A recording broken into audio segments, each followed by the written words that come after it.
We are going to start very important chapter, chapter number 3, The Day the Dam Broke by James Thurber. The Day the Dam Broke by James Thurber. जिस दिन बन टूटा। James Thurber जो है एक humerus writer थे, इसके बारे में भी हम डिटेल में पढ़ेंगे। So this chapter is very important. First we will study introduction of James Thurber in detail.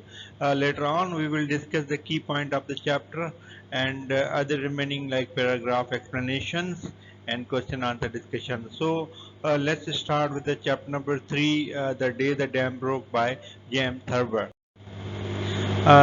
The Day the Dam Broke, जिस दिन बन टूटा, ये जेम्स थर्बर ने लिखा है। इसको हम जो है पहले ऑथर का इंट्रोडक्शन रीड आउट कर लेते हैं. Now see introduction of the author. James Groves Thurber, 1894 till 1961, was an American humorist and cartoonist. Was born in Columbus, Ohio.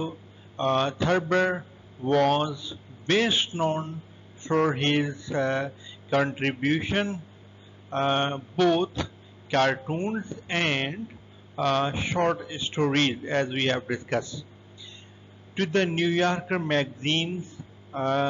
Means cartoon और शॉर्ट स्टोरीज जो है इनके फेमस जो है जिस वजह से वो फेमस हुए. Many of his short stories are humorous fictional memoir from his life. As annual award, the Thurber Prize began in 1997, honors outstanding example of American humor. Now see, we will discuss this in detail. Now James Groves Thurber full नाम था, exam में MCQs में पूछते हैं. This one is very important. The full name of author is James Groves Thurber. James Groves Thurber. 1894, he was born in 1894 and died in 1961. ये आपने date याद रखनी नहीं है because ये एग्जाम में पूछते हैं when he was born and when he died. सो और टाइटल पूछते हैं तो आपने जेम्स ग्रोव्स थर्बर ये आपने टाइटल याद रखना है. एक अमेरिकन ह्यूमरिस्ट थे, ये भी आपसे पूछते हैं अमेरिकन ह्यूमरिस्ट थे या और कोई कंट्री का नाम देते हैं तो आपने एमसीक्यूज में जैसे अमेरिकन ह्यूमरिस्ट वगैरह इसी तरीके से अगर आए तो आपने टिक लगाना है. And cartoonist. Was born in Columbus और बेस्ट नोन जो उनकी कंट्रीब्यूशन है कार्टून्स और शॉर्ट स्टोरीज और न्यूयॉर्क मैगजीन में अमूमन जैसे ये पब्लिश वगैरह होती हैं. और मैनी ऑफ शॉर्ट स्टोरीज जैसे इनकी लाइफ के पर्सनल ऑटोबायोग्राफिकल वर्क भी है और शॉर्ट स्टोरी भी है और एनुअल अवार्ड भी इनको मिला हुआ है एज ए बेस्ट ह्यूमरिस्ट. तो ये अमेरिकन ह्यूमरिस्ट थे और ओवरऑल इन्होंने ये जो चैप्टर लिखा है the day the dam broke, we will also discuss this in detail. इसको भी हम रीड आउट करेंगे. नाउ चाइल्डहुड के बारे में डिस्कस कर लेते हैं.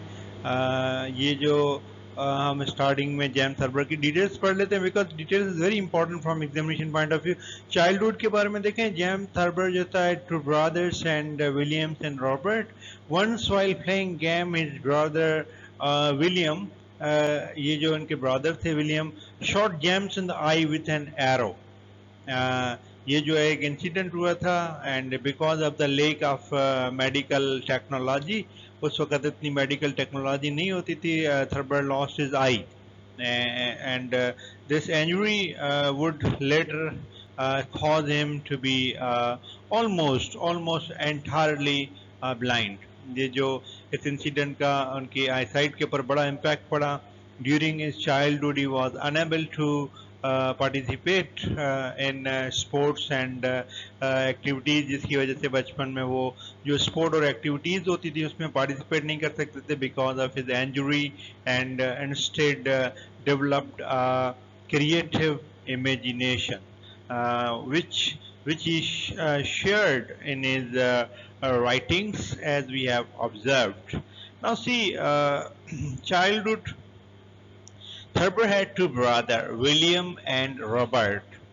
Once while playing a game, his brother William shot James in the eye with an arrow. Williams जो था उन्होंने अपने ब्रदर जैसे जैसे जेम्स को जैसे एरो से उनकी आईज जो है उसके ऊपर बैडली इम्पैक्ट हुई and because of the lack of medical technology Thurber lost his eye but overall injury जो थी वो इंटायरली उनको ब्लाइंड होना पड़ा इससे और ये अनेबल टू पार्टिसिपेट चाइल्डहुड में जो है पार्टिसिपेट नहीं कर पाए गेम्स में और एक्टिविटीज़ में और उन्होंने बट क्रिएटिव इमेजिनेटिव थे और imagination is God gifted like इनके पास ये जो क्वालिटी थी जो थॉट इमेजिनेशन एंड जिस तरीके से उन्हें अपना वर्क लिखा है he was the best humorist and wit and wisdom जिसकी वजह से जो थे जेम्स थर्बर जो थे वो बहुत जो है फेमस हुए। उसके बाद जो है कॉमेडी हम रीड आउट करते हैं। नाउ सी कॉमेडी के बारे में डिटेल्स में रीड आउट कर लेते हैं। Sydney define comedy. सिडनी जो था सिडनी ने किस तरीके से कॉमेडी को डिफाइन किया, पहले बेस्ट डेफिनेशन हम रीड आउट कर लेते हैं। As the imitation of comedy as an imitation of common error of life which he represent in the most ridiculous sort that may be, so that it is impossible that any beholder can be content to be such a one। अब देखें इसमें क्या है, actually जो common errors होते हैं, जो follies होती हैं हमारी, जो किस तरीके से जो है राइटर उनको कॉमिक वे में आपको जो है आपकी फॉलीज को जो बयान करता है, जैसे आपके सामने फैक्ट फिगर रखता है बट नॉट इन ए सैटारिकल और harsh manner but in A comic manner, तो हम जिसे जो है वो कॉमेडी कहते हैं। जैसे देखें, life is a comedy for those who think and tragedy for those who feel. इसको आप समझें जैसे हम चीज़ों को महसूस करते हैं, थिंक करते हैं, just only that is like not take serious things, that is comedy.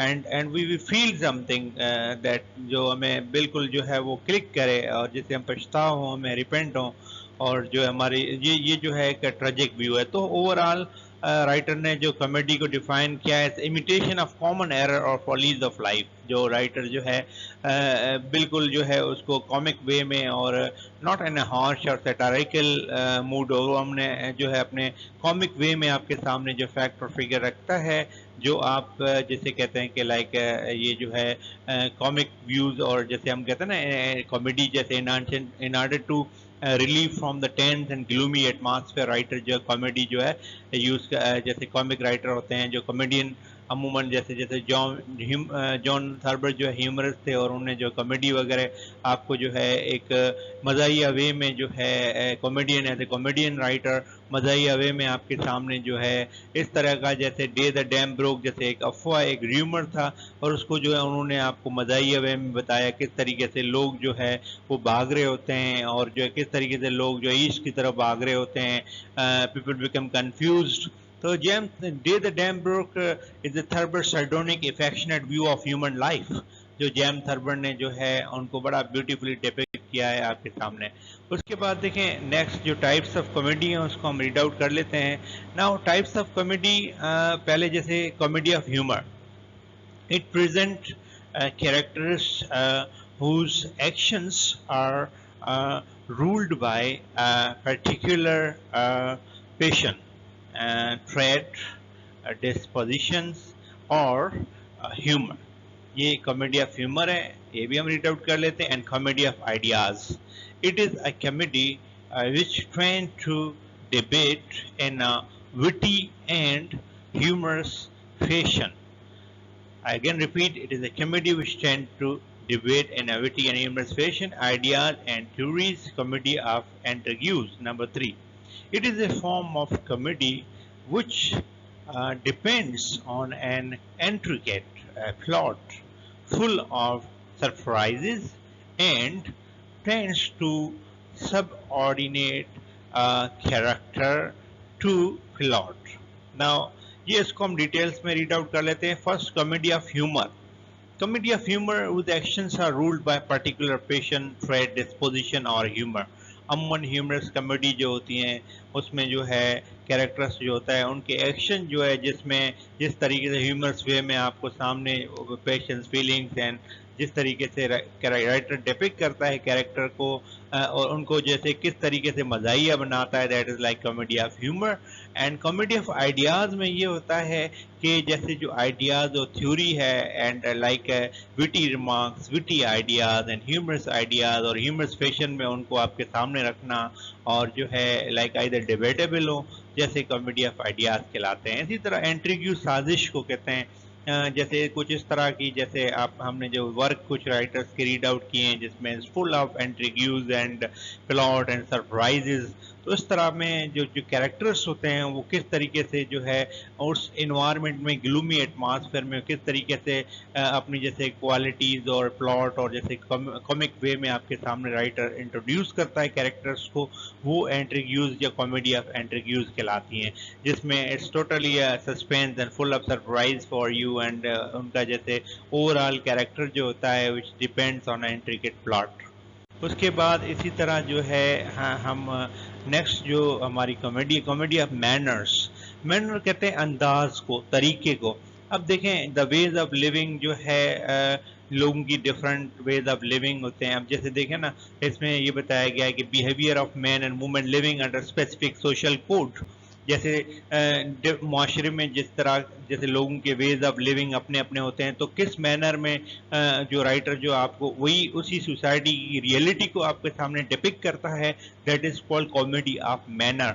इसी तरह कॉमेडी ऑफ मॉरल, ये सेटारिकल कॉमेडी है जिसमें राइटर जो आपके जैसे लोगों की अमूमन आपके सामने लोगों के जो जैसे जो जो फॉर एग्जांपल हम कोई नावल या कोई वर्क राइटर का रीड करें, उसमें प्राइड, सोशल प्रिटेंशन, नेपोटिज्म, बुराइयां, वाइस या बहरूपिया, जैसे जिस तरीके से character, different characters like villainous characters, इस तरीके की जैसे जो वाइसेस या बुराइयां होती हैं, वो फॉलीज होती हैं, उसको आपके सामने जो है जैसे फॉर एग्जांपल इमोरलिटी, या जैसे हम कहते हैं वाइसेस, बुराइयां, या फिर हम ये से ये कहते हैं कि हाइपोक्रेसी, नेपोटिज्म, लालच वगैरह आगे जैसे हम अमूमन जैसे ग्रीड कहते हैं जैसे।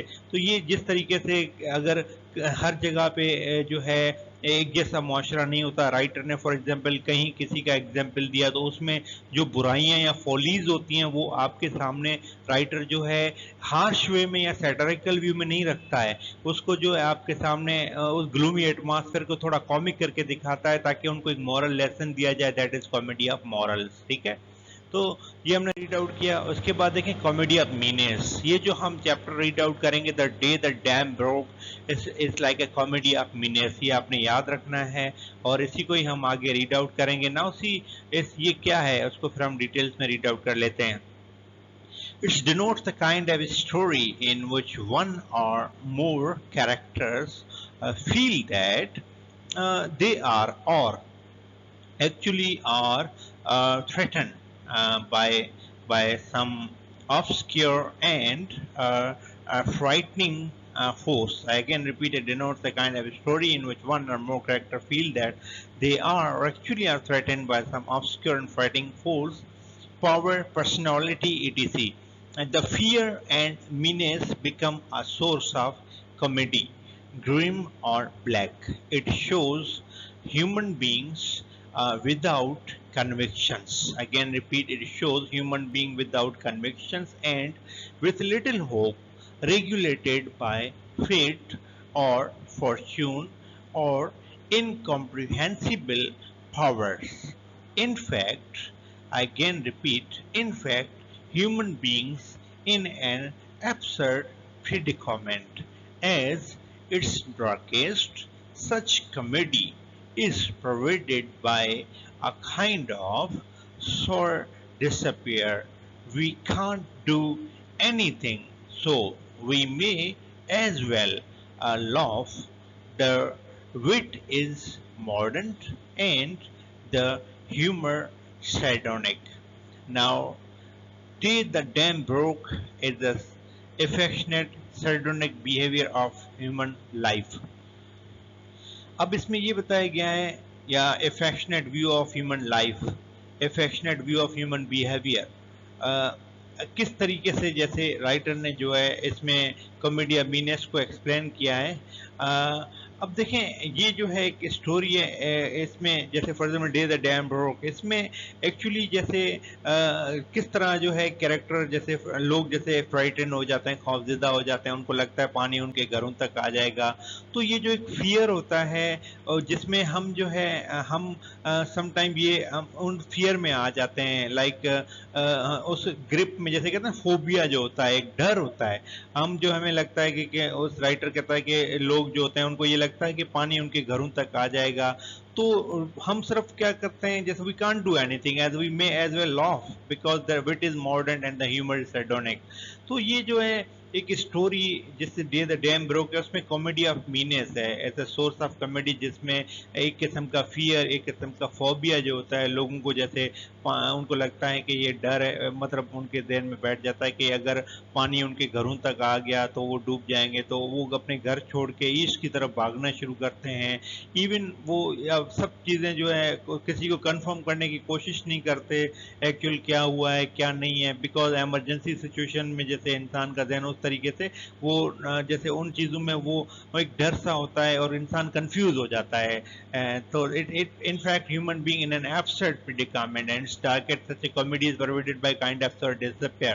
तो इसमें हम जो अमूमन जो जो बिहेवियर होता है उस पर हम लॉफ करते हैं, और जो है राइटर ने इस बड़ा ब्यूटीफुली डिपिक्ट किया है इस कॉमेडी ऑफ मीनियस को, तो उसको हम डिटेल्स में रीड आउट करते हैं। ना जो फेमस राइटर हैं कॉमेडी के, उसके कुछ नाम पढ़ लेते हैं, जिसमें विलियम शेक्सपियर है, बेन जॉनसन है, इसी तरह विलियम कॉन्ग्रीव का फेमस नाम है, शेरिडन है, और ऑस्कर वाइल्ड है। ये और लास्ट में जॉर्ज बर्नार्ड का फुल नाम है। तो ये जो फेमस राइटर हैं Shakespeare, Johnson, Congreve, Sheridan, Oscar Wilde and Bernard Shaw, all these are famous writer of English comedy. अब जो है हम डे द डैम ब्रोक जैसे टाइटल है, इसको हम थोड़ा सा डिटेल्स में हम रीड आउट करेंगे। देखें, an interesting story, this one is very interesting story by James Thurber, focusing on the theme of the mob psychology. That is the theme of the whole story. It's a mob psychology based on flood rumor and immediate reaction of the people of the city. ये जो बहुत important point है इसको हम discuss करते हैं, and it provides ample space to produce such a comedy of meanness. Now see, actually ये जो मॉब साइकोलॉजी है, जो मॉब लाइक ऐसे ग्रुप ऑफ पीपल्स, जैसे लोगों का क्राउड ऑफ पीपल या हुजूम होता है, अमूमन इस तरह होता है कि जैसे कोई र्यूमर वगैरह हो, कोई अफवाह हो, तो उसमें लोग आ जाते हैं और इमीडिएट रिएक्ट करते हैं और कंफ्यूज हो जाते हैं, क्विकली ओबे, और उसी तरह से लोग जो है इसमें जैसे एक र्यूमर बंद टूटने की एक अफवाह होती है कि जो है बंद टूट गया है, पानी घरों की तरफ आ रहा है, go to east, go to east, लोग ईस्ट की तरफ भागना शुरू करते हैं। तो डे द डैम ब्रोक में एक र्यूमर होती है, जो अफवाह एक फैलाई जाती है कि बंद टूट गया है, आप अपनी घरों की तरफ जाएं। और ये जो है एक इसी तरह से कॉमेडी ऑफ मीनियस है जो हमने डिस्कस किया। तो this the theme of that whole story is mob psychology, जैसे that based on the performance conception of flood rumour. तो उसके बाद जैसे नेक्स्ट सोर्सेज ऑफ ह्यूमर, इसमें कौन कौन से हम डिटेल्स में रीड आउट कर लेते हैं। पॉइंट देखें, number 1, grandfather reaction to the flood rumour which were based upon a misconception. Number 1, an enemy cavalry attack on the town.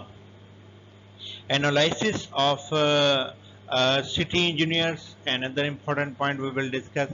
Panic and chaos in the residents, leading them to the evacuate their houses, and panic and confusion on high street.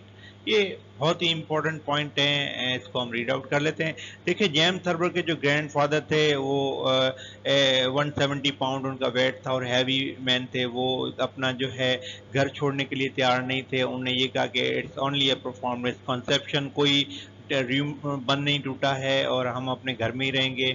Later on what James Thurber did, वो अपने grandfather के sir पे जैसे एक iron वगैरह होती है उनके हाथ में वो मारते हैं and he become unconscious because वो अपनी बात पे थे कि मैं घर छोड़ के हम नहीं जाएंगे। लेटर ऑन सिटी इंजीनियर्स बड़ा फनी वे में कहते हैं कि लोग जो है ये बड़ी ताजुब की बात है कि लोग घर छोड़ के ईस्ट की तरफ भाग रहे थे। अगर बंद टूटा भी होता तो पानी जो है कुछ एडिशनल इंचेस से ज़्यादा नहीं आता, तो इतना डेंजर नहीं था and only rise of 95 feet of water could damage. तो ये लोग जो हैं कंफ्यूज होते हैं और panic and chaos in resident leading them to evacuate their houses. लोग अपने घर बार अपने जैसे जो चूल्हे वगैरह होते हैं वो ऐसे ही छोड़ देते हैं, घरों से बाहर निकल आते हैं। और जेम्स हर्बर की जो मदर होती है वो कुछ फनी वे में जैसे कुछ ब्रेड वगैरह और एग्स वगैरह लेती है ताकि पता नहीं कितने दिन बाहर रहना पड़ जाए हमें। और ये जो है वो मेमोरियल हॉल पे पना लेते हैं। और later on panic and confusion on the high street, people they started running towards east. और लोग जो अफरा तफरी में होते हैं, एक पैनिक की सिचुएशन होती है। तो ये एक्चुअली ये र्यूमर किसने फैलाया, ये लोग क्यों भाग रहे थे ईस्ट की तरफ के बंद टूट गया है।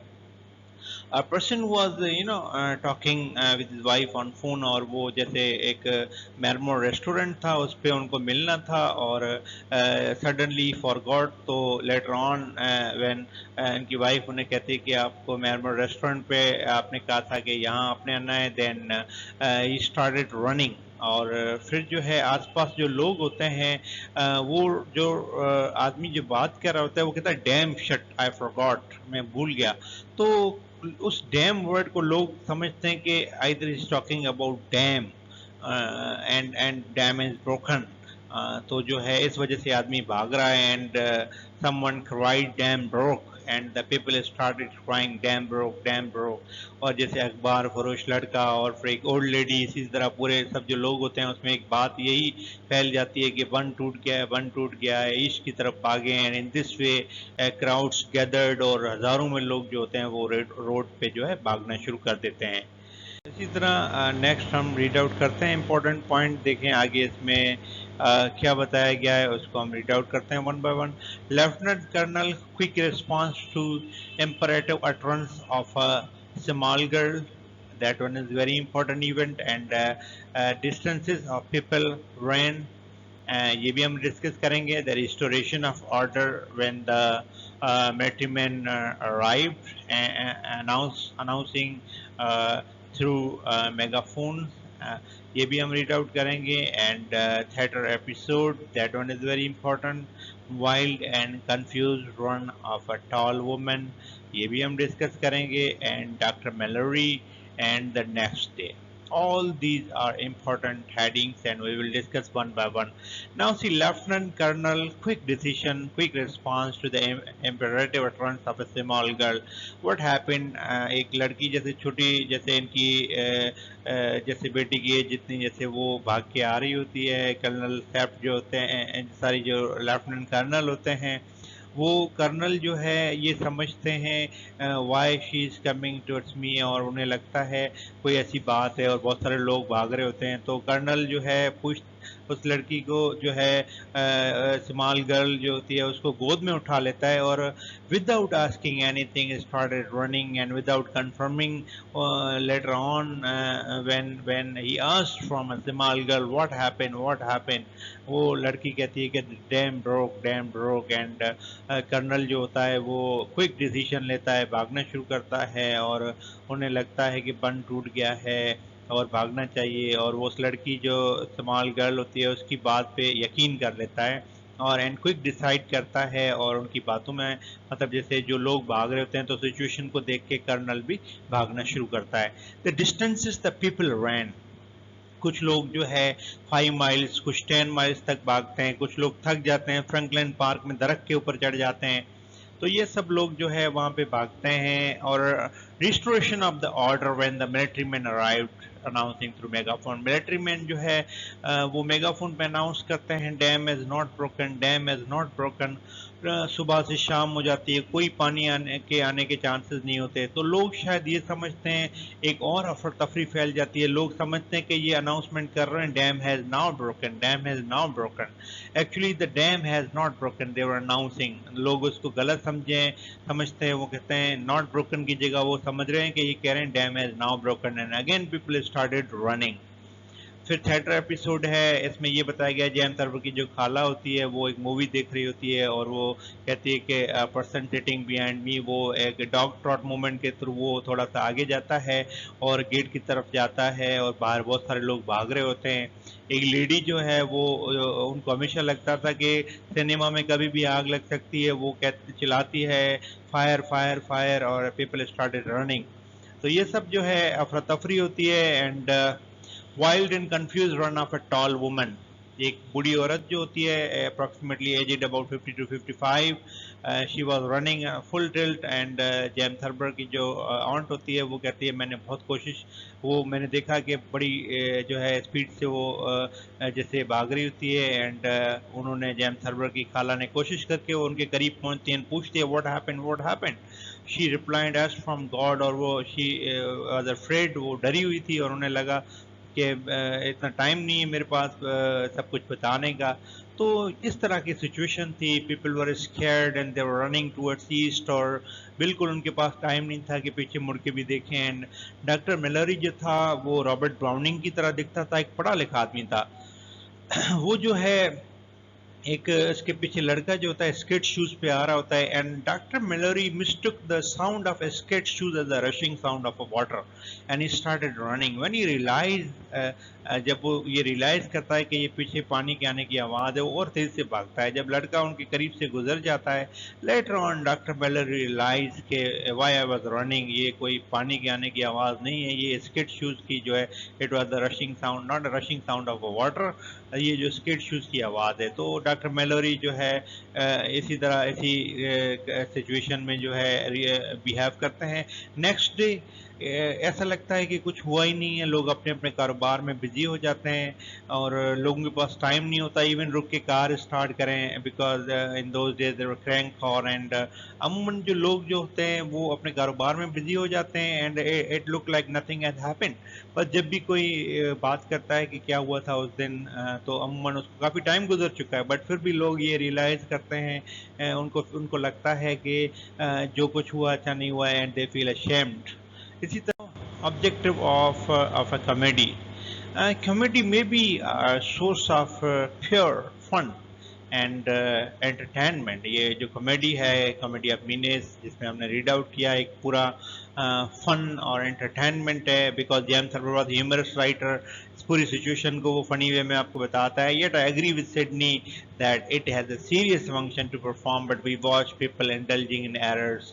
जिसे हम देखते हैं लोग किस तरह अपनी फॉलीज जो है किस तरह लोग बिहेव करते हैं, पढ़े लिखे लोग भी उसमें शामिल होते हैं, and we see them displaying various idiosyncrasies and which provide the author with ample material to exploit and ridicule, so that it make us look within, and having found them, we get rid of these errors and follies। कह रहे हैं कि writer जो ये follies errors जब हमें हमारे सामने ये रखता है, सब चीज़ें दिखाता है, ताकि हमें सिखाना चाहता है कि हम पहले अपने एरर्स अपनी फॉलीज को करेक्ट करें और हम इस तरह की र्यूमर्स में ना आए। हमें एक्टिवली बिहेव करना चाहिए और हमें चीज़ों को समझ के फिर डिसाइड करना चाहिए, और इस तरह की सिचुएशन में जो एरर्स और फॉलीज हम इंडल्ज नहीं होना चाहिए,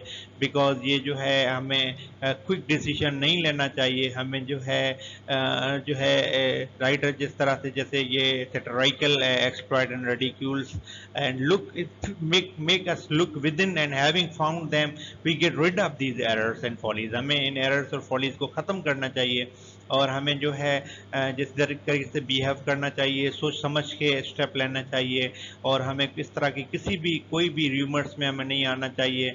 और इससे राइटर हमें ये लेसन देना चाहता है कि ये फ़नी वे में हमें सिखाता है इन्हें फ़नी एंड एंटरटेनमेंट के, जिस तरीके से लोग जैसे भाग रहे थे और लोग अफवाह में आ जाते हैं और लोग जो है किस तरीके से पीपल इंडल्ज होते हैं। और ये एक जैसे लोगों के जैसे राइटर्स जो हमें एरर्स वगैरह जो होते हैं, जिस तरीके से लोग इंडल्ज होते हैं उसमें, वो हमें दिखाता है।